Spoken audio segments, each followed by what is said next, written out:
মসজিদে আজান হচ্ছে, আসরের আজান, আর যুবকরা মোড়ে মোড়ে দাঁড়িয়ে কেউ টিকটক চালাচ্ছে, কেউ ফেসবুক চালাচ্ছে, কেউ দাঁড়ায় থেকে পাবজি ফ্রি ফায়ার খেলতেছে। ঠিক বলে, ঠিক কিনা বলে?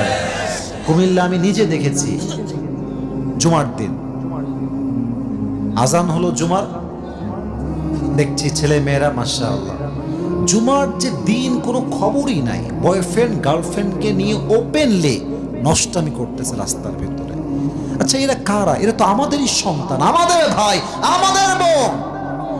আমাদের শাসন না থাকার জন্য হাজার হাজার মেয়ে আজকে চরিত্রহীন হয়ে গিয়েছে। যুবক ভাই আমার, ঠিক কিনা বলো? এই মেয়েদের মাঝে দুই ধরনের মেয়ে জাহান্নামে যাবে। এক, তারা, রাগ করবেন না, এটা এটা এটা বলতে গেলে একটু নেগেটিভ ভাইব আসবে, বাট রাগ করবেন না। আল্লাহর হাবিব বলেছেন এমন কিছু মেয়ে জাহান্নামে যাবে যারা কাপড় পরেও উলঙ্গ